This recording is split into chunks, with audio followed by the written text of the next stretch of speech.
SP class में आप सभी का बहुत बहुत स्वागत है। क्लास 10th मैथ का ये वीडियो है आपका। मैथ का वीडियो में लेकर आया हूँ क्लास 10th में। फर्स्ट चैप्टर आपका वास्तविक संख्याएं। चैप्टर फर्स्ट आपका है वास्तविक संख्याएं। इस चैप्टर को शुरू करने से पहले डियर स्टूडेंट आपको कुछ चीज़ें बेसिक नॉलेज जो है वो जानकारी हो जाना बहुत ज़रूरी है।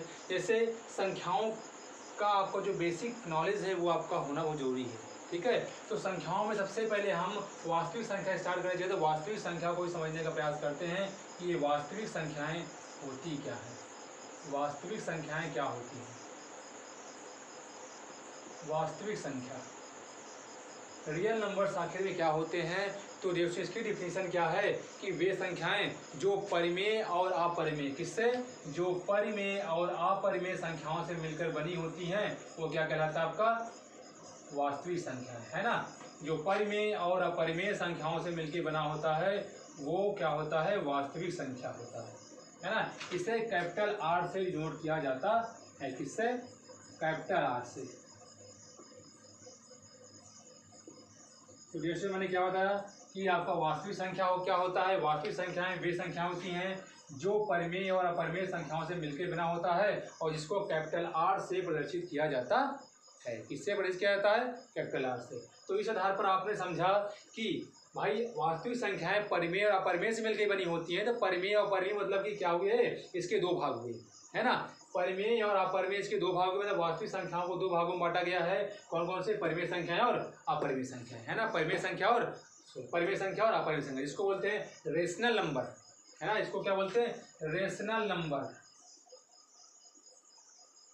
RATIONAL, रेशनल नंबर्स, है ना। इसको बोलते हैं irrational number.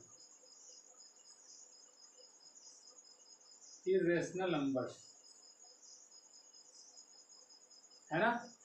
Irrational number, TIONAL, irrational number. अब देखिए परिमेय संख्या और अपरिमेय संख्या क्या होता है। परिमेय संख्या और अपरिमेय संख्या क्या होता है इसको समझते हैं। तो डियर स्टूडेंट इसकी डिफिनेशन की बात करें तो वे संख्याएं जिनको P/Q के रूप में व्यक्त कर सकते हैं। वे संख्याएं जिनको P/Q के रूप में व्यक्त कर सकते हैं जहां Q does not equal to 0। तो ये संख्याएं क्या होती हैं? आपकी परिमेय संख्या होती हैं। वे संख्याएं जिनको P/Q के रूप में व्यक्त किया जा सकता है वे संख्याएं परिमेय संख्या कहलाती हैं जहां Q does not equal 0, P और Q क्या होगा? पूर्णांक है ना। मैंने क्या बोला? वे संख्याएं जिनको P/Q के रूप में व्यक्त किया जा सकता है परिमेय संख्याएं कहलाती हैं जहां पर Q does not equal to 0 और P और Q क्या आपके पूर्णांक है। क्या है? P और Q पूर्णांक है। ठीक है, तो ये आपका परिमेय संख्या हुआ।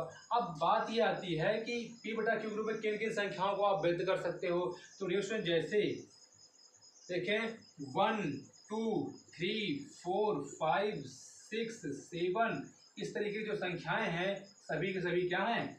परिमेय संख्याएं। क्योंकि इनको क्या P/Q के रूप में व्यक्त कर सकते हो। तो बात यहाँ पर आती है कि इनको P/Q के रूप में बिल्कुल व्यक्त कर सकते हैं। जैसे 1/1, 2/1, 3/1, 4/1, 5/1, 6/1, 7/1, ये सारी क्या है? सभी परिमेय संख्याएं तो है। P/Q के रूप में। यहाँ पर Q आपका 0 नहीं है। Q अगर 0 हो गया डियर स्टूडेंट्स, आपको Q अगर 0 हो गया तो ये पूरी की पूरी वैल्यू इनफाइनाइट हो जाएगी। इसको लिख सकते हो P/0 को P इंटू 1/0। 1/0 का मतलब होता है इनफाइनाइट, यानी P इंटू इनफाइनाइट का क्या है? इनफाइनाइट है। इनफाइनाइट में किसी भी संख्या से गुणा करोगे आपका इनफाइनाइट ही आएगा, है ना। अपरिमित ही आएगा आपका। तो डियर स्टूडेंट आपका Q का मान ऐसे 0 नहीं हो सकता क्योंकि इनफाइनाइट आज तक परिभाषित ही नहीं हो पाया है। आज तक तो समझ ही नहीं पाया, कोई आज तक गया नहीं। अगर आप लोग जाने कि कोई आपको पास टेक्निक हो इनफाइनाइट तक तो मुझे भी जरूर बताइए, मुझे भी ले चलिए, है ना। तो आपका ये परिमेय संख्या। दूसरा एग्जाम्पल आपका हो सकता है जैसे 1/2, 3/2, 4/7, 5/8, 9/10, 11/13, ये सारी संख्याएं क्या आपकी परिमेय संख्याएं हैं। ऐसे सब जैसे मैंने यहाँ पॉजिटिव में लिखा है सारी सारी निगेटिव संख्याएं भी आपकी क्या होंगी? परिमेय संख्याएं होंगी। ठीक है, तो इस तरह संख्याएं क्या होंगी? परिमेय संख्याएं होंगी।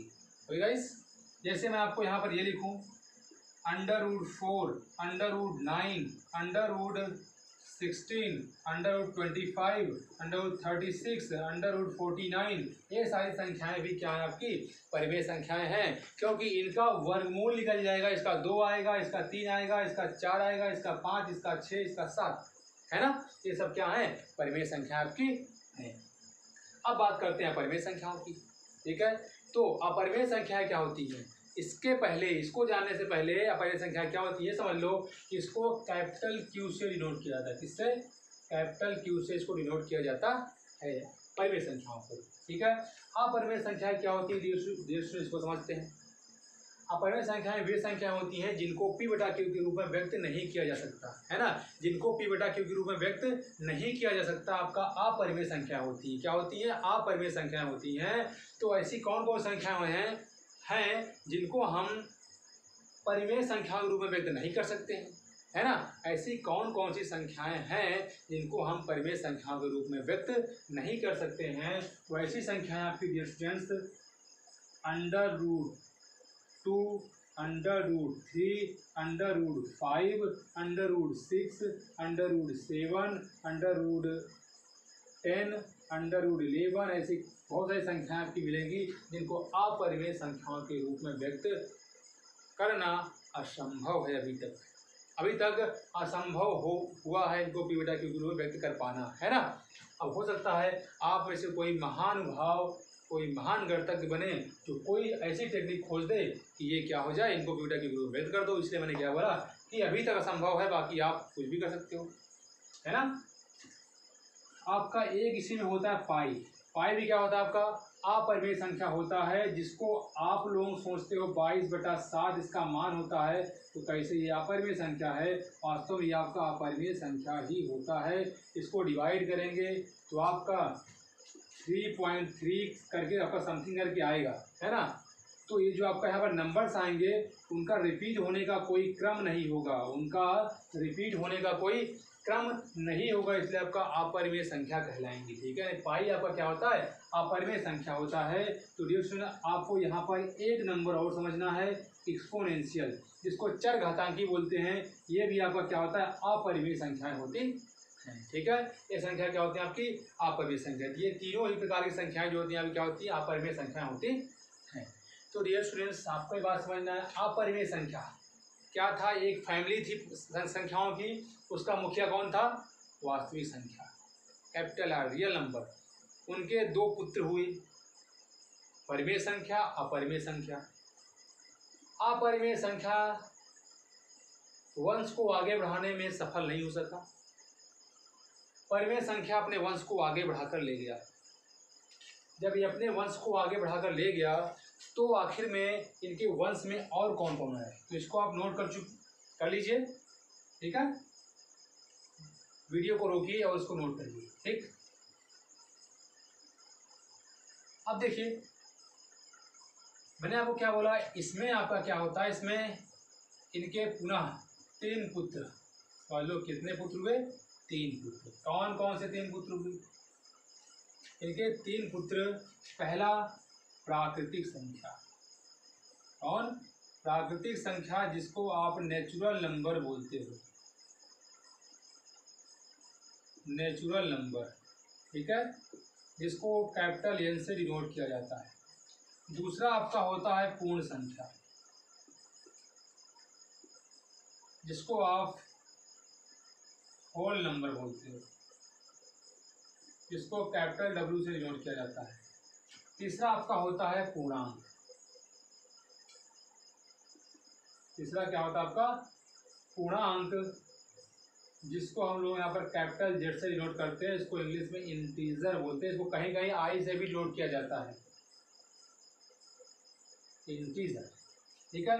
ये 3 प्रकार की संख्याएं इसमें आई, प्राकृतिक संख्या, पूर्ण संख्या, पूर्णांक। मतलब इसके वंशज में 3 लोग आए, है ना। वो 3 लोग कौन थे आपके? ये क्लियर है। अब देखिए प्राकृतिक संख्या क्या होता है, आप समझते हैं कि करके सबको।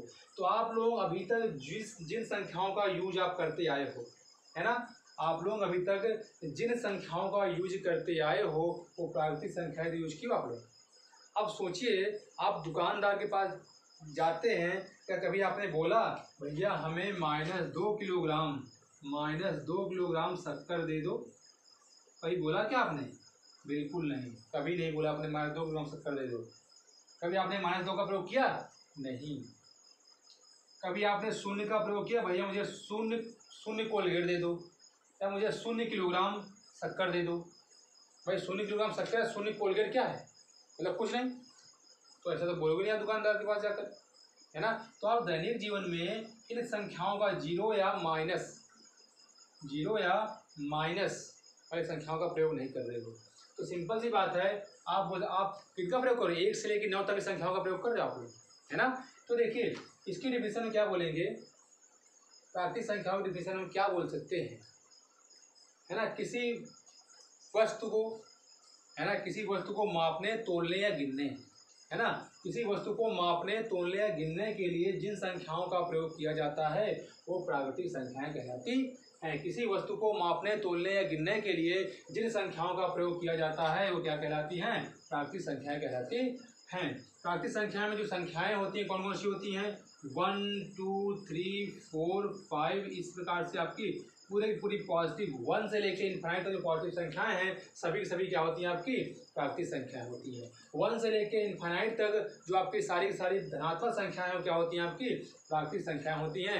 मैंने आपको उसको डिफिनेशन बताया कि वे संख्याएं जिनका प्रयोग किसी वस्तु को मापने, तोलने या गिनने के लिए किया जाता है वो क्या होती हैं? आपकी प्राकृतिक संख्याएं कहलाती हैं। ठीक है, जिसमें पूर्ण संख्या समझते हैं। पूर्ण संख्या क्या होता है? प्राकृतिक संख्याओं में यदि जीरो को शामिल कर लिया जाए, प्राकृतिक संख्याओं में यदि जीरो को शामिल कर लिया जाए तो वो संख्याएं क्या कहलाती हैं? आपकी पूर्ण संख्या कहलाती है। ठीक है, प्राकृतिक संख्याओं के समूह में आपका 1 2 3 4 डॉट डॉट इनफाइनाइट तक होता है। अब इसमें हम अगर पूर्ण संख्याओं के समूह की बात करें, पूर्ण संख्या में जो होता है उसमें जीरो को प्राकृतिक संख्या में शामिल कर लेंगे, आपका पूर्ण संख्या बन जाएगी, है ना। ये आपका क्या होता है? ये आपका होता है पूर्ण संख्याएं और ये होता है प्राकृतिक संख्याएं। अब पूर्णांक क्या होता है?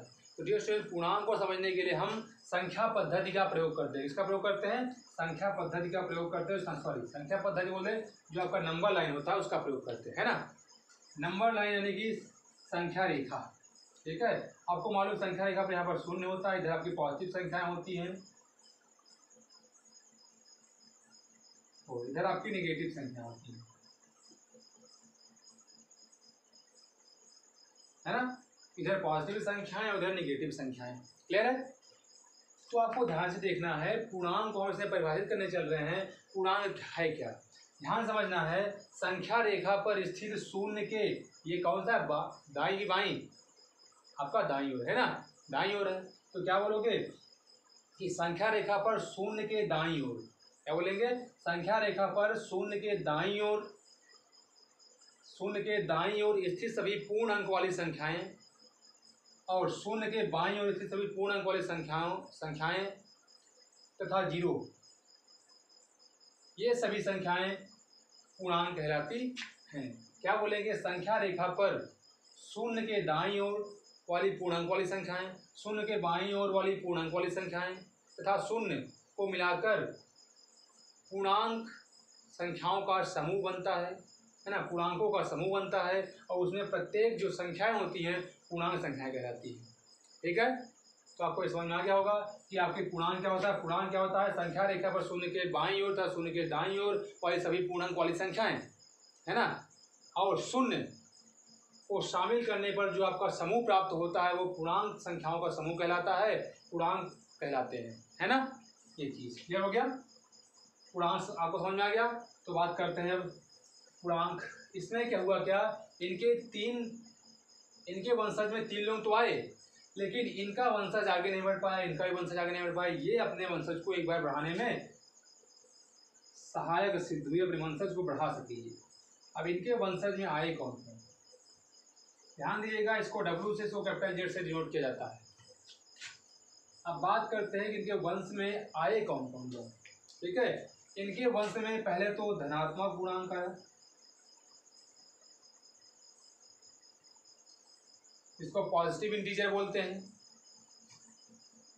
दूसरा आपका है ऋणात्मक पूर्णांक,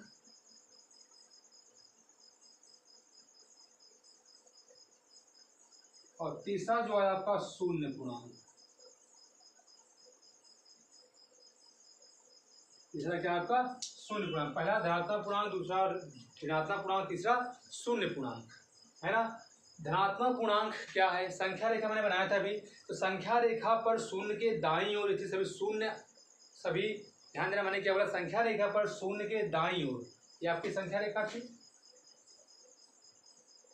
इधर, है ना। संख्या रेखा पर शून्य के दाईं ओर स्थित सभी पूर्ण अंक वाली संख्याएं धनात्मक पूर्णांक कहलाती है।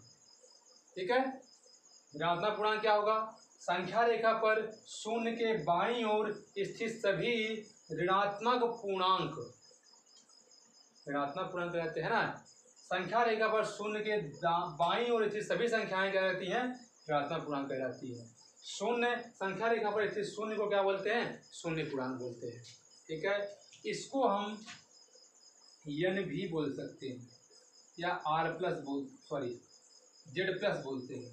ठीक है, इसको हम जेड माइनस बोलते हैं और ये आपका शून्य पूर्णांक होता है, शून्य लिखा जाता है। ठीक है, तो आपका ये संख्याओं का एक छोटा सा नॉलेज हुआ। अभी कुछ संख्याओं की बची रहेगी इसमें, जिसको आपको बताना अभी बचा हुआ है।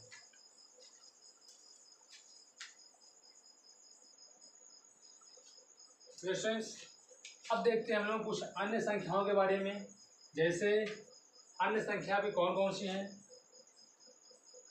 बात करते हैं। सबसे पहले अभाज्य संख्या क्या होती है, इसको समझते हैं। नंबर सेकेंड, भाज्य संख्या क्या होती है, इसको समझते हैं। नंबर थर्ड,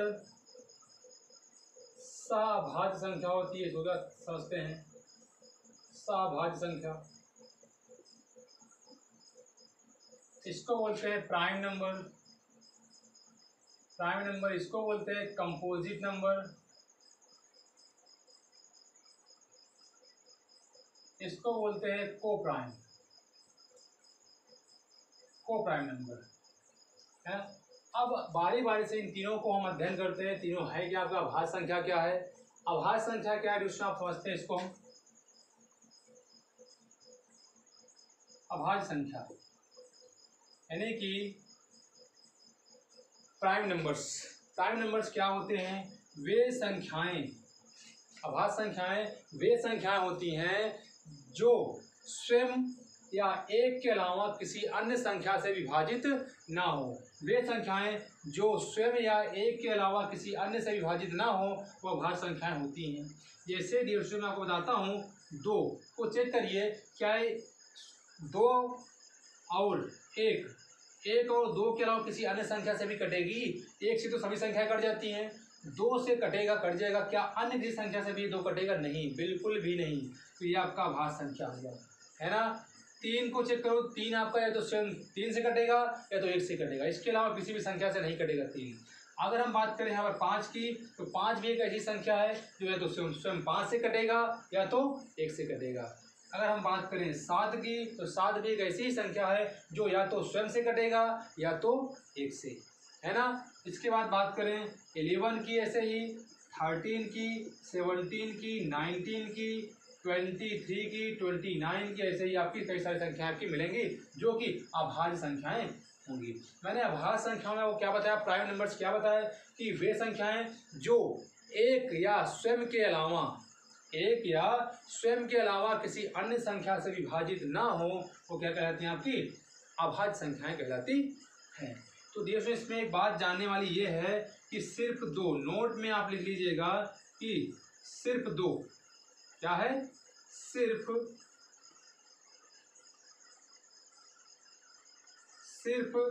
2 एक ऐसी अभाज्य संख्या है, सिर्फ 2 एक ऐसी अभाज्य संख्या है जो सम संख्या भी है। बाकी सारी की सारी अभाज्य संख्याएं विषम संख्याएं होती हैं। ठीक है, सिर्फ 2 एक ऐसी संख्या होती है जो सम होते हुए भी अभाज्य संख्या होती है। और एक बात आपको याद रखना है अपवाद के रूप में इसमें कि एक ना तो भाज्य होता है और ना ही अभाज्य, ना तो भाज्य होता है और ना ही अभाज्य। ठीक है, इसको ना तो हम भाज्य बोलते हैं और ना ही अभाज्य बोलते हैं। ठीक है, तो आपसे दो नोट पॉइंट रखना है आपको। क्या पहला ये रखना है कि 2 आपका क्या होता है, सम होते हुए अभाज्य संख्या होती है, और 1 आपका क्या है कि 1 आपका न तो भाज्य न ही अभाज्य है। ठीक है, तो ये हुआ भाज्य संख्या। ठीक, अगर हम अब बात करें भाज्य संख्याओं की, कंपोजिट नंबर में भाज्य संख्याएं क्या होती हैं, तो स्टूडेंट्स भाज्य संख्याएं वे संख्या होती हैं जो एक और स्वयं के अलावा अन्य किसी संख्या से भी विभाजित हो जाए। वे संख्याएं जो एक और स्वयं के अलावा अन्य किसी संख्या से भी विभाजित हो जाएं वो भाज्य संख्याएं कहलाती हैं। ठीक है, वे संख्याएं जो एक और स्वयं के अलावा किसी अन्य संख्या से विभाजित हो जाएं क्या कहलाती हैं, भाज्य संख्या कहती हैं। जैसे 4, 6, 8, 9, 10, 12, 14, 15, 16, ऐसे ही आपकी बहुत सारी संख्याएं मिलेंगी। आप ध्यान से देखिएगा, 4 1 से भी कटेगा, 4 से भी कटेगा, 2 से भी कटेगा, किसी अन्य संख्या से भी कट जा रही है ना। 6 1 से भी कटेगा, 6 से भी कटेगा, 2 से भी कटेगा, 3 से भी कटेगा। खुद के अलावा या एक के अलावा, खुद और एक के अलावा अन्य संख्याओं से भी ये कट जा रही है, संख्या विभाजित हो जा रही है, तो ये भाज्य संख्याएं होंगी, कंपोजिट नंबर्स होंगी। ओके गाइस, एक बात करते हैं सहभाज्य संख्या की। सहभाज्य संख्या क्या होता है, तो इसको आप लिख लिए होंगे, है ना। वीडियो को रोककर इसको लिख लीजिए या स्क्रीनशॉट ले लीजिए, उसके बाद आप आगे चलते हैं।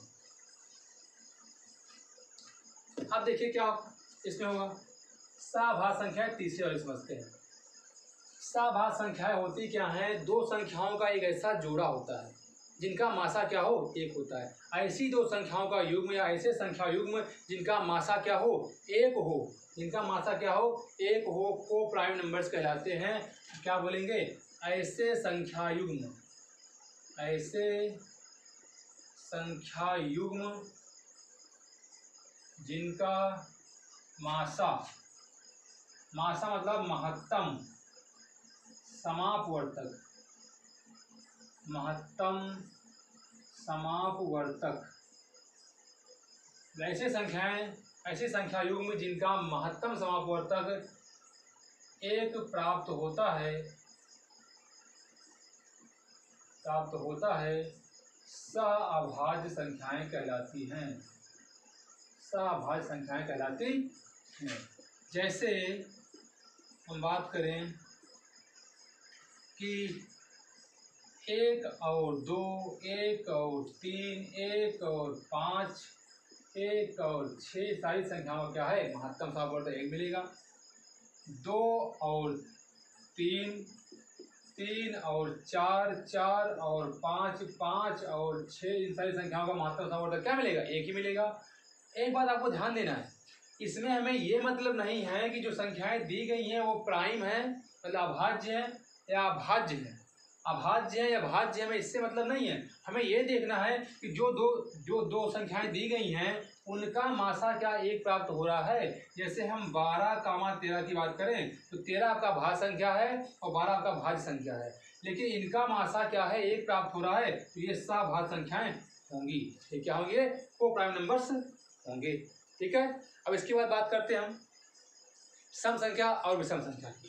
ठीक,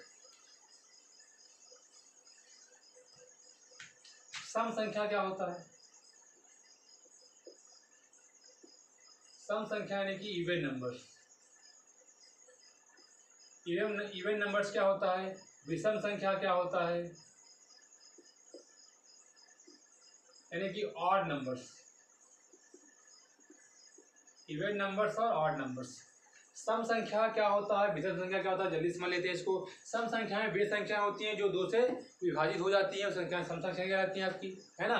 तो क्या बोलेंगे, वे संख्याएं जो 2 से विभाजित हो जाए सम संख्या कहलाती हैं, और वे संख्याएं जो 2 से विभाजित ना हो विषम संख्या कहलाती हैं। ठीक है, तो देखिए सम संख्या मैंने आपको बताया, सम संख्या क्या होता है, वे संख्याएं जो 2 से विभाजित हो जाएं, वे संख्याएं जो 2 से विभाजित हो जाएं सम संख्याएं कहलाती हैं, और वे संख्याएं जो 2 से विभाजित ना हो विषम संख्याएं होती हैं। तो पहली बात करेंगे देखो सम संख्या। सम संख्या का जनरल टर्म क्या होता है, सम संख्याएं किस रूप की होती हैं। सिंपल सी आप लोग पहले से पढ़ते आए हो कि सम संख्या क्या होता है, सम संख्याएं क्या होती हैं, इसको भले से आप जानते हैं। इवन नंबर्स क्या होते हैं, इसकी डिफिनेशन में बोले तो वे संख्याएं जो 2 से विभाजित हो जाएं सम संख्या होता है। अब देखो ये तो डिफिनेशन हो गई।